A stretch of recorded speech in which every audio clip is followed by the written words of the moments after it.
아주 자주 접하는 물질이 있습니다. 매일매일 만나는데요. 없으면 절대로 안 되는 물질입니다. 오늘도 여러분은 이것을 몸에 바르고 먹기도 하고 다리에 바르기도 하고 이랬습니다. 뭘까요?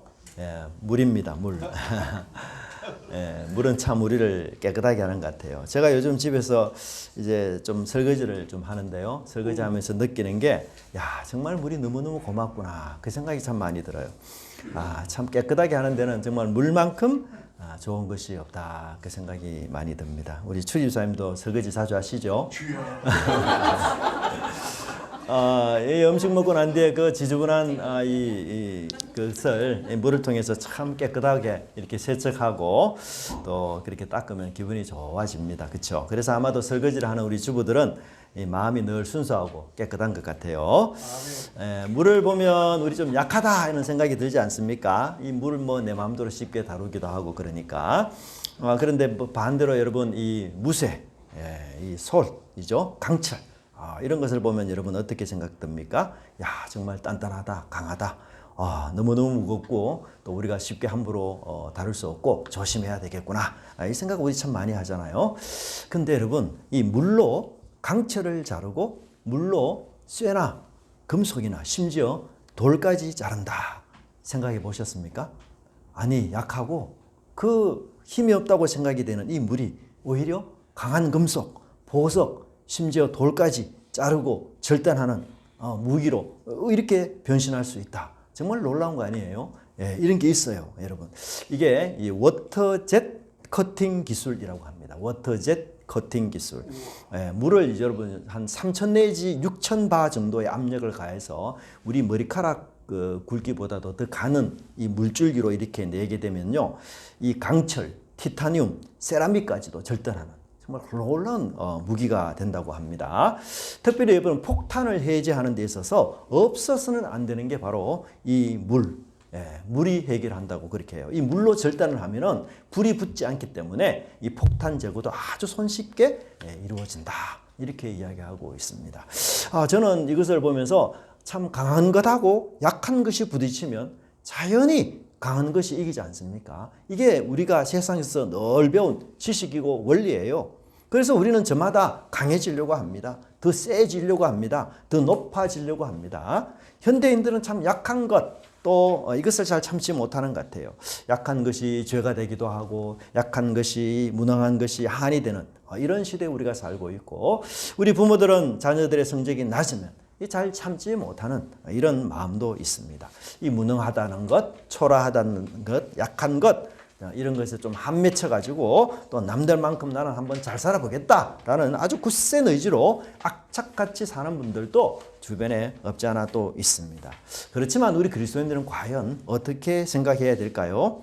물론 우리가 삶 속에서 최선을 다해야 하지만 그러나 약한 것이 죄도 약점도 결코 아니다라는 것을 우리가 반드시 기억해야 됩니다. 오히려 약한 것이 강한 것을 이긴다는 이 진리를 우리 마음속에 늘 품고 있어야 돼요. 여러분 겸손이 교만을 이기지 않습니까?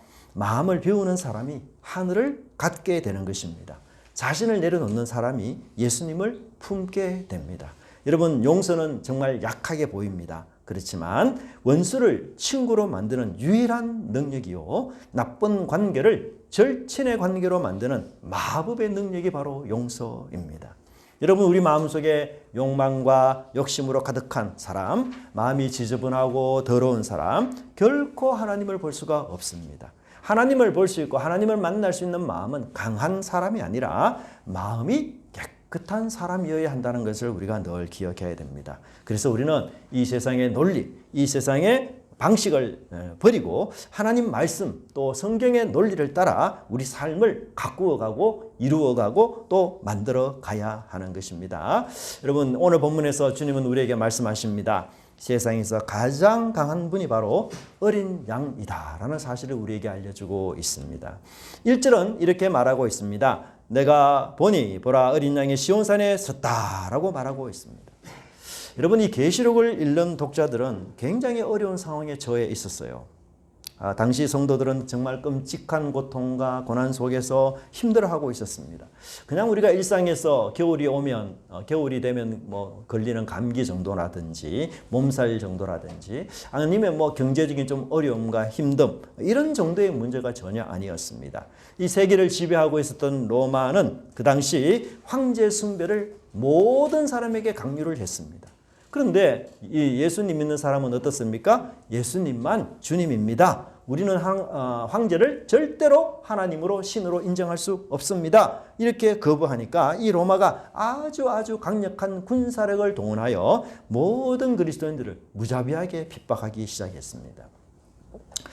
무려 성경에 보면 이것이 이제 황제 숭배 사상이 로마의 10명의 황제들이 무려 64년부터 311년까지 네로 황제부터 시작해서 디오클레티아누스 황제에 이르기까지 250년에 걸쳐서 그리스도인들을 강력하게 핍박을 했습니다. 그래서 이게 역사 속에서는 네로 황제 로마의 10대 박해다라고 일컫는 이런 일들을 이 당시 요한계시록을 읽는 독자들이 그렇게 어려움을 당했습니다.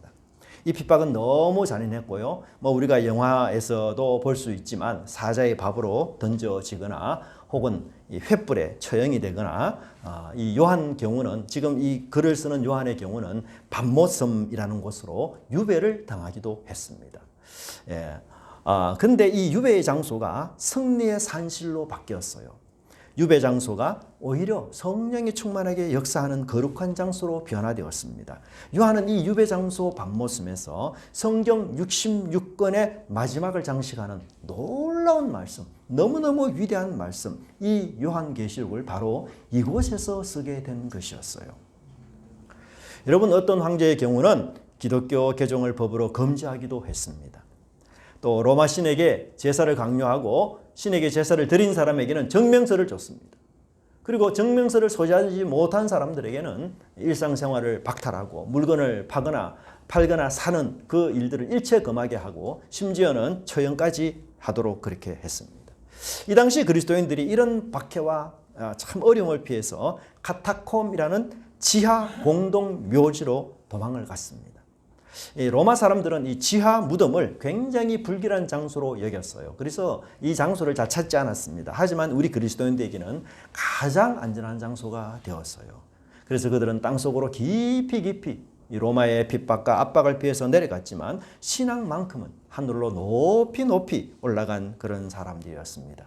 예수님을 향한 믿음을 저버리지 않기 위해서 땅속으로 내려갔지만 하나님은 오히려 그들에게 역전의 응답을 해 주셨어요. 그래서 이 모진 박해와 핍박 뒤에는 정말 하나님의 놀라운 역전의 역사가 일어났는데 그것이 뭡니까? 바로 313년 콘스탄틴 황제가 밀라노 칙령을 발표하면서 이 기독교를 로마의 국교로 공인하는 천지개벽하는 일이 일어났습니다.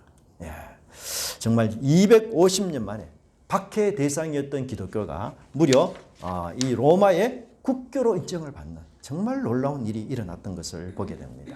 여러분, 로마는 10대 박해를 통해서 그동안 이 강력한 무력과 군사력으로 이 기독교의 믿음을 꺾으려고 얼마나 온갖 힘을 썼습니까? 그러나 무력은 오히려 기독교의 믿음에 패배하고 말았습니다. 군사력은 오히려 기독교의 믿음에 무릎을 꿇고 이제는 기독교를 인정하고 이제는 기독교를 믿겠다라는 위대한 회심의 역사가 이 313년부터 일어나기 시작했고 이것은 기독교가 이제 세계적인 종교로 발판을 하는데 큰 기여가 되었던 것을 보게 됩니다. 여러분 어떻습니까? 꺼져가는 십자가의 등불이었습니다. 250년 동안 꺼져가는 십자가의 등불 아니었습니까? 하지만 하나님께서 역전의 역사를 베풀어 주셔서 온 세상에 복음의 불을 번지게 하는 역전의 불꽃이 된 것이 바로 기독교의 역사인 것입니다. 여러분 오늘 본문에서 요한이 바로 이것을 보았습니다. 요한은 바로 이런 승리를 보았습니다. 이런 역전의 승리를 보았습니다. 아니 죽임을 당하신 그 어린 양이 아니 시온산의 주인으로 우뚝 서 있다니 이 얼마나 놀라운 일인가. 요한은 어린 양이 시온산에 섰다는 것을 보았습니다. 여기 말하는 이 시온산은 바로 예루살렘을 의미하는데 이 지상의 예루살렘도 사실은 난공불락의 도시였어요. 삼면이 계곡으로 되어 있는 도시였습니다. 그래서 이 바벨론이 이 예루살렘을 공격할 때에 무려 2년 동안 포위만 했습니다. 그러고 난 뒤에 예루살렘을 무너뜨렸어요. 근데 여기서 요한이 본 이 시온산은 지상의 시온산 예루살렘이 결코 아닙니다. 여기는 하늘의 시온산입니다. 하나님이 거하는 도성입니다. 이 하늘의 시온산 도성은 지상의 예루살렘과 달리 절대로 무너지지 않는 하나님의 도성, 하나님의 나라, 하나님의 요새인 것입니다. 그런데 그것의 주인이 누구라고 하고 있습니까? 어린 양이라고 이야기하고 있지 않습니까? 여러분, 어린 양과 절대로 무너지지 않는 요새라는 그림이 연결이 됩니까? 예? 저는 전혀 연결이 되지 않아요. 절대로 무너지지 않는 요새의 왕 주인은 누가 되어야 됩니까? 사자가 되어야 되지 않습니까? 예? 양은 정말 약한 존재요. 양은 힘이 없는 존재입니다. 그런데 어떻게 그 하늘 도성, 철옹성의 도성의 주인, 절대로 무너지지 않는 그 도성의 주인이 감히 어떻게 어린 양이 될 수가 있겠습니까? 이 약하디 약한 양이 어떻게 하늘과 땅의 모든 권세를 얻었던 그 이유가 도대체 무엇입니까? 그것은 바로 십자가 사건 때문이었습니다. 예수님은 하나님께 순종하기 위하여 자신을 버리셨습니다. 말씀에 순종하기 위하여 좁은 길을 가셨기 때문입니다. 그래서 계시록 5장 12절에는 이렇게 외치고 있습니다. 큰 음성으로 이르되 죽임을 당하신 어린 양은 능력과 부와 지혜와 힘과 존귀와 영광과 찬송을 받으시기에 합당하시도다 하더라. 여러분, 십자가에 당하신 예수님을 한번 생각해 보십시오. 모든 사람이 그 예수님 보면서 어떤 생각을 했겠습니까? 감히 승리는 꿈도 꾸지 못했을 겁니다. 예수님이 그 십자가에서 다시 죽었지만 부활하실 거야 라는 생각은 꿈도 꾸지 못했어요. 패배한 분으로 보이고 무능한 분으로 보이고 초라한 분으로 보입니다. 세상 사람들은 십자가와 다 반대 방향으로 살아가고 있습니다. 하지만 십자가를 반대하고 십자가를 거스르는 사람에게 참된 승리는 결코 존재하지 않습니다. 그들은 결코 하늘의 시온성에, 승리의 시온성에 도착할 수가 없어요. 그들은 그곳에서 영원한 승리의 노래, 새 노래를 절대로 부를 수 없습니다. 진정한 승리는 바로 죽임을 당하시는 그 어린 양처럼 하나님께 온전히 순종할 때 얻어지는 것이라고 말씀하고 있습니다. 여러분, 십자가에 자신을 던진 이 어린 양 예수님, 무엇을 얻으셨습니까? 오늘 본문에 보니까 능력과 부와 지혜와 힘과 존귀와 영광과 찬송을 얻으셨다라고 말하는데, 여러분 몇 가지인 줄 아세요? 정확하게 7가지예요. 7가지. 하나님이 이 어린 양에게 주신 축복이 모두 7가지입니다. 이게 뭘 뜻합니까? 야, 어린 양 너에게 하늘과 땅의 모든 권세를 너가 다 가졌다. 너는 하나님의 대리인이다. 그런 뜻 아니겠습니까? 어린 양이신 예수님께서 하늘의 도성, 하늘의 요새, 시온성의 주인공으로 등장했다라는 사실은 우리에게 놀라운 우주적인 역설의 진리를 우리에게 보여주고 있어요. 그게 무엇입니까? 죄를 이기는 참된 승리는 오직 하나님께 순종함으로만 얻을 수 있다는 것입니다. 위협하고 협박하는 이 세상에 굴하지 않고 말씀을 위해서 죽음도 불사하는 신앙. 그게 승리의 길이요, 영생의 길이라는 것입니다. 저도 여러분들도 어린 양 예수님을 따라 같은 길을 가는 은혜가 있기를 간절히 바랍니다. 여러분 십자가의 길을 가시기 바랍니다. 주일날 설교만 들을 때가 아니라 날마다 여러분 이 길을 가시기 바랍니다. 자신을 쳐서 말씀에 복종시키는 그 사람만이 하늘 도성에 이를 수 있습니다. 여러분 내 안에 내가 아니라 예수님이 살아계셔야 세상을 이길 수 있는 것 아니겠습니까?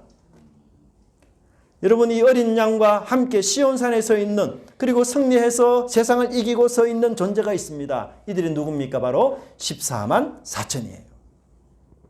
근데 요즘 신천지 이단이 이 14만 4천을 오해하도록 만듭니다. 문자로 봅니다. 그래서 이 신천지를 보면 지금도 이 14만 4천 명의 사람들을 채우기 위해서 전도하고 참 노력하는데 굉장히 어리석은 일입니다. 여러분 한국에 예수 믿는 사람이 어떻게 14만 4천 뿐이겠습니까? 말이 안 되는 얘기입니다. 이런 해석은 하나님의 말씀을 인간의 말로, 이 교주의 말로 바꾸어 버린 사탄의 역사인 것이에요. 여러분 하나님 말씀 완벽합니다. 그렇죠? 하나님 말씀 무오합니다. 틀림이 없습니다. 그런데 우리 오류투성인 인간이 이 말씀을 함부로 판단하고 재단하고 추가하는 것, 이거 굉장히 악한 일이고, 이런 일을 하게 되면 영생이 아니라 영벌을 받게 돼요. 그래서 이 말씀을 바꾸게 되면 성경에 기록된 모든 저주가 임할 것이라고 하나님 말씀하고 있어요. 저와 여러분은 항상 하나님 말씀을 섬기는 자다라는 생각 여러분 잊지 말아야 됩니다. 이 14만 4천은 여러분 상징적인 숫자입니다. 요한계시록은 상징적인 내용이 굉장히 많이 나와요. 언어가. 예를 들어서 요한계시록에 사단을 용으로 표현합니다. 용. 근데 여러분 용이 실제로 존재하는 겁니까? 그렇지 않잖아요. 용은 여러분 상상의 동물이에요. 인간이 상상해서 지어낸 동물이 용입니다. 용이 어떻게 실존합니까? 실존할 수가 없어요. 그런 용은. 그런데 용이 있다 이렇게 말하면 안 되지 않습니까? 용은 상징적인 짐승이에요. 우리가 숫자 7 이것을 행운이다 라고도 말하지 않습니까? 그것처럼 이 14만 4천도 뭐예요? 상징으로 봐야 돼요. 상징. 그러면 어떤 상징입니까? 14만 4천은요. 12 곱하기 12 곱하기 1000을 하면은 14만 4천이 정확하게 나옵니다. 그렇죠? 12는 뭡니까? 앞에 12는? 구약의 12지파의 모든 백성들. 뒤에 12는요? 예수님의 12제자의 신약의 모든 백성들. 그러면 1000은요? 만수예요. 만수. 가득하다. 충만하다. 그런 뜻이 있습니다. 그래서 이 14만 4천은 뭘 뜻합니까? 구약의 하나님을 믿는 백성들의 총수와 신약의 하나님을 믿는 백성의 총수를 상징적으로 14만 4천이다. 이렇게 묘사를 한 것이에요. 그래서 1절 하반절에 이렇게 이야기하고 있지 않습니까? 그들의 이마에는 어린 양의 이름과 그 아버지의 이름이 쓴 것이 있더라. 그렇죠? 여러분 이마 보십시오. 이름 누가 써 있습니까? 아무도 없네요. 이름이. 이것도 상징이잖아요. 그렇죠? 이게 뭡니까? 하나님의 소유가 됐다는 거예요. 하나님의 소유. 그래서 이 14만 4천은 예수님의 소유요. 하나님의 소유가 되었어요. 하나님의 소유가 되었으니 이 사람 어디에서 살겠어요? 하나님의 도성. 그렇죠? 하나님의 별장. 가장 빛나고 영광스러운 시온산에 그 시온산에서 이 14만 4천이 살게 되는 것입니다. 여러분 신앙의 본질은 내가 누구에게 속했느냐 결정이 돼요. 내가 세상에 속했느냐 아니면 내가 하나님께 속한 자냐. 내가 세상의 종으로 사느냐 나는 하나님의 자녀로 사느냐.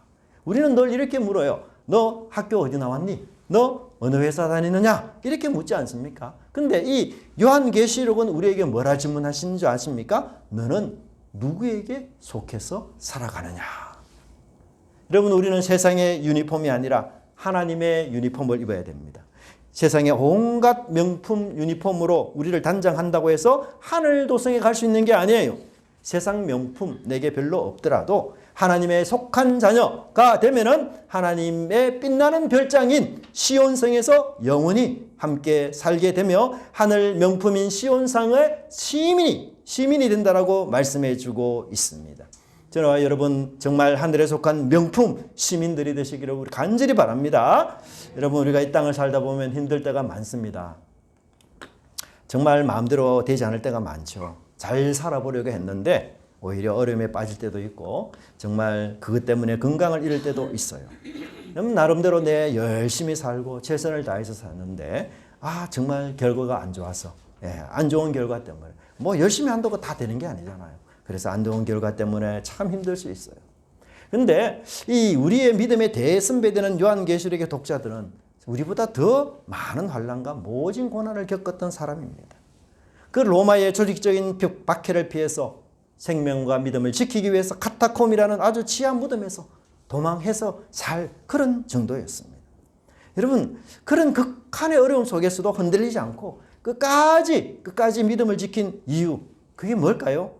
목숨보다도 믿음이 더 중요했고 생명보다도 십자가가 더 중요했기 때문입니다.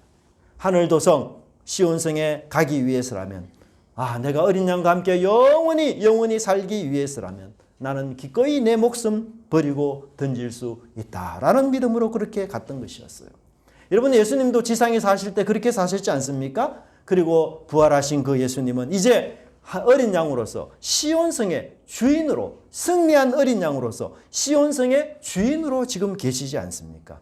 그런데 우리 믿음의 대선배되는 이 로마 시대의 성도님들도 그렇게 예수님을 따라 살아갔어요. 그리고 지금 그들이 어디 있습니까? 지옥에 있습니까? 절대로 그렇지 않아요. 어린 양과 함께 지금 시온성에서 시민으로 살고 있지 않습니까? 여러분 하나님 나라의 역설이 뭡니까? 자기 목숨을 구하고자 하면 어떻게 됩니까? 잃을 것이요. 그러나 복음을 위해서, 믿음을 위해서, 예수님을 위해서 내 목숨을 잃으면 오히려 얻으리라, 구원을 받으리라, 그렇게 말씀하고 있어요. 여러분, 세상의 눈으로 보면 아유, 그 죽음의 위협 앞에서 그까지 믿음 버리고, 그까지 복음, 그까지 십자가 버리고 그냥 목숨 얻는 거, 그거 현명한 거 아니야? 그거 지혜로운 거 아니야? 그거 잘 사는 인생이 아니야? 예. 그런데 여러분, 이 세상과 하늘에 아주 중요한 이치가 있어요. 그게 뭔지 아세요? 따라합시다. 얻는 게 있으면 반드시 잃는 게 있다. 이게 여러분, 하늘과 세상에 통용되는 이치예요. 얻는 게 있으면 반드시 잃는 게 있어요. 플러스가 있으면 반드시 마이너스가 있어요. 여러분, 손해가 있으면 반드시 이익이 있습니다. 얻기만 하는 인생이라는 것, 이익만 누리는 인생이라는 것 없어요. 절대 그런 인생 없습니다. 믿음을 버리고 목숨을 얻었으니 그들이 뭘 얻겠습니까? 무엇을 잃게 될까요? 영생은 잃어요. 예수님을 버리고 십자가를 버리고 그렇게 내 목숨을 구했으니 영생은 이제 잃는 겁니다. 얻었으면 잃는 게 세상의 원리예요. 하나님의 법칙이에요. 그들은 더 이상 예수님이 주인이신 시온성에 살지 못합니다. 이마에는 예수님과 하나님의 도장이 아니라 사탄의 도장이 찍힐 것입니다. 그런데 믿음 때문에 내가 목숨을 잃어버려요. 근데 얻는 게 있어요. 뭡니까? 영생입니다. 하늘 시민으로 사는 겁니다. 모든 눈물을 우리 눈에서 씻어주실 그 예수님과 다시는 사망이 없고, 다시는 애통하는 것이 없고, 다시는 곡하는 것이 없으며, 다시는 아픈 것이 있지 않는 그 영생의 삶을 살도록 하나님 우리에게 이끌어 주시는 겁니다. 여러분, 누구의 인생이 정말 복된 인생입니까? 예? 누구의 인생이 정말 최고의 이익을 얻은 인생입니까? 목숨을 버려서 하늘을 얻은 인생입니까? 아니면 내가 내 목숨을 지키기 위해서 이 하늘을 버린 인생이 복된 인생입니까? 사랑하는 성도 여러분, 저는 여러분들이 정말 복된 인생 되기를 바랍니다. 특별히 하늘의 복을 얻는 인생 되시기 바랍니다. 세상 것이 아니라 하늘의 것으로 채우는 인생이 되시기를 간절히 바랍니다. 여러분, 인생은 얻느냐 잃느냐의 전쟁 아닙니까? 세상은 물질을 얻는 자, 높이 올라간 자, 인기가 높은 자를 마치 승리한 인생처럼 그렇게 소개하고 있어요. 그러나 세상의 모든 것을 다 얻고서도 영생을 잃었다면 그는 패배한 인생입니다. 잘 살지 못한 인생입니다. 남들에게 존경이 되지 못하는 인생이에요. 근데 내가 세상의 것을 많이 가지지 못했다 할지라도 영생을 내가 얻었다면 그는 하나님 앞에 인정받은 인생이요 승리한 인생이었습니다. 욥이 그랬습니다. 부자의 집에 떨어지려 부스러기를 주워 먹던 거짓 나사로가 바로 그러한 인생이었습니다. 사랑하는 성도 여러분, 저는 여러분들 한 분 한 분이 정말 승리한 인생으로 살기를 간절히 바랍니다. 가장 귀한 것을 얻기를 바랍니다. 여러분, 모든 것을 팔아서 영생을 취하는 지혜롭고 현명한 분 되시기를 간절히 바랍니다. 그래서 우리 인생에서 최고 최대의 수익을 내는 그런 아름다운 인생 되시기를 간절히 바랍니다. 여러분, 가장 귀한 것을 얻기 위해서 귀하지 않는 것 과감히 버리는 그런 은혜가 있기를 간절히 바랍니다. 두 번째는 우리가 이 새 노래의 애호가가 되어야 됩니다. 여러분, 하늘 도성에 있는 이 14만 4천의 시민들, 이들이 하늘에서 뭘 하고 있을까요? 이들은 3절에 보니 새 노래를 부르고 있다라고 말하고 있습니다. 저희가 보좌와 내 생물과 장로들 앞에서 새 노래를 부르니 땅에서 구속함을 얻은 14만 4천인 밖에는 능히 이 노래를 배울 자가 없더라. 여러분, 요한은 이 새 노래 아무나 부르는 노래가 아니라고 해요. 새 노래를 부르려면 자격이 있어야 됩니다. 어떤 자격입니까? 땅에서 구속함을 얻은 자라고 이야기하고 있습니다. 복음과 믿음 때문에 로마에 굴하지 않고 끝까지 십자가를 진 그 사람들, 십자가 길을 끝까지 간 사람들만 이 새 노래를 부르고 이 새 노래를 부를 자격이 있다라고 말하고 있어요. 다른 사람 절대 이 새 노래로 배울 수 없습니다.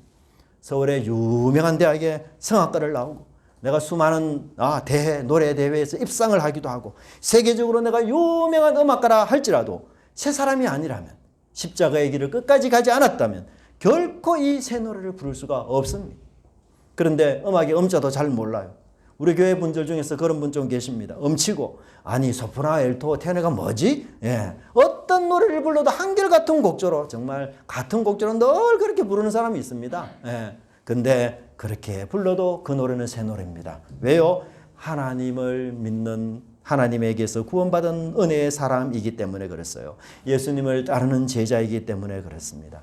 예수님을 따르고 하나님에 올라간 사람들만이 이 새 노래를 부를 수가 있습니다. 여러분, 계시록 15장 3절에 이 새 노래의 내용이 뭐냐? 그것을 바로 모세의 노래, 어린 양의 노래 그렇게 말하고 있습니다. 이 새 노래의 내용이 뭐냐? 모세의 노래요, 어린 양의 노래다. 여러분, 모세가 노래를 잘 안 불렀던 것 같죠? 우리 성경에 보면 뭐 모세가 노래를 불렀나? 이런 생각이 좀 들 정도입니다. 근데 모세가 노래를 불렀어요. 언제요? 바로 홍해를 건넌 뒤에. 그죠? 하나님의 놀랍고도 위대한 역사를 찬양하기 위해서 모세와 미리암이 소고치며 춤추며 하나님 향해서 놀라운 역전의 노래, 승리의 노래를 그들이 마음껏 불렀던 것입니다. 여러분, 이 애굽은 최고의 신무기를 갖추어 가지고 말과 전차를 몰면서 이스라엘을 홍해에서 죽이려고 했지 않습니까? 그런데 그 도망치던 약자는 구원을 얻고 오히려 뒤따라오던 강자는 죽고 말았으니 이것이 새 노래가 아니고 어떤 노래겠습니까? 오합지졸인 이스라엘은 구원을 얻었지만 세계 최강을 자랑하던 이 애굽의 정예 부대는 물로 수장이 되었던 노래, 그 노래가 역전의 노래요. 그 노래가 새 노래입니다. 그래서 이 새 노래는 역전의 노래요, 뒤집는 노래요, 강한 애굽을 패배하게 하고 자기 백성 약한 이스라엘을 승리하게 하신 하나님의 노래인 것입니다. 낮은 자가 높아지고 높은 자가 낮아지는 노래요. 가난한 자가 부하게 되고 부한 자가 가난하게 되는 하나님의 역전의 노래인 것입니다. 여러분, 사단은 예수님을 십자가에 못 박아서 승리했다라고 환호했지만 그러나 예수님은 십자가에서 부활하심으로 역전하셨어요. 뒤집어 버렸습니다. 그래서 그 예수님의 부활로, 승리로 사단은 이제 패배하게 된 노래, 그 노래가 바로 새 노래인 것입니다. 바울과 실라가 복음 때문에 매를 맞았습니다.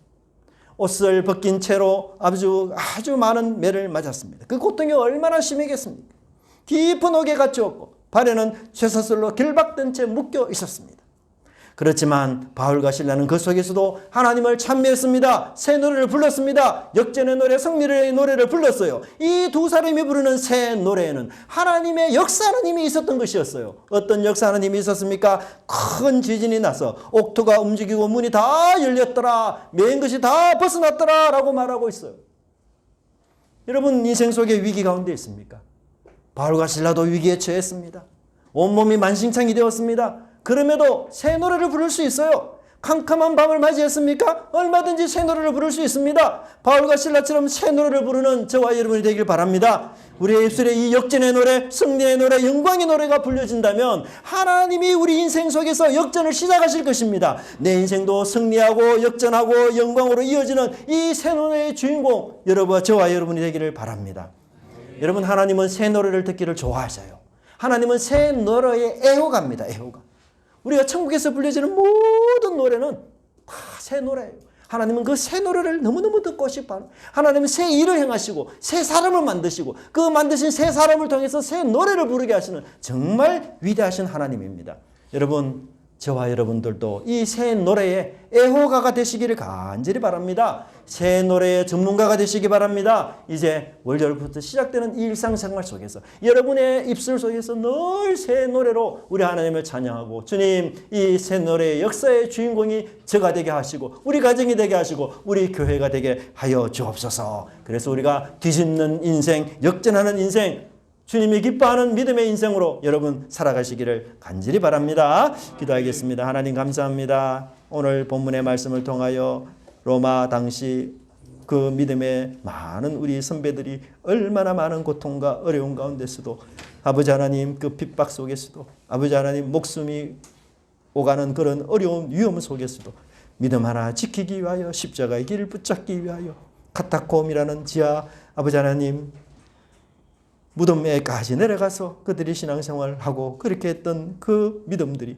결국은 아버지 하나님, 어린 양과 함께 시온성에서 새 노래를 부르는 위대한 은혜로 새로워졌다는 사실을 저희들이 깨닫게 됩니다. 하나님, 우리도 보이지 않는 것을 보는 은혜를 허락해 주시옵소서. 우리도 하나님, 요한처럼 시온성에서 14만 4천이 함께 하나님 새 노래를 부르는 이 광경, 이 놀라운 은총의 은혜들을 주님 저희들 목도하게 하시고 보게 하여 주시고, 그것이 우리의 꿈이 되게 하시고 그것이 우리의 비전이 되게 하여 주시어서 우리도 아버지 하나님 동일한 십자가의 길을 끝까지 갈 수 있도록 하나님 함께 하여 주시옵소서. 인생은 얻는 것과 잃는 것이 있습니다. 하나님, 가벼운 것을 얻기 위하여 중한 것을 잃어버리는 어리석은 자 되지 않도록 인도하여 주시옵소서. 어떤 것 무엇과도 바꿀 수 없는 영생을 얻기 위하여 하나님 우리의 하나뿐의 목숨이라도 기꺼이 주를 위하여 드리는 저희들의 믿음의 삶이 되게 하여 주시옵소서. 그리하여 가장 귀한 것을 얻는 정말 30배, 60배, 100배에 넘치는 인생의 기쁨이 저희들 가운데 있게 하여 주시옵소서. 하나님 우리 속에도 늘 새 노래를 부르는 믿음의 사람 및 은혜를 허락해 주셔서 이 승리와 영광과 아버지 역전의 인생이 될 수 있도록 주께서 함께하여 주시옵소서. 감사드리고 예수님 이름으로 기도드리옵나이다. 아멘.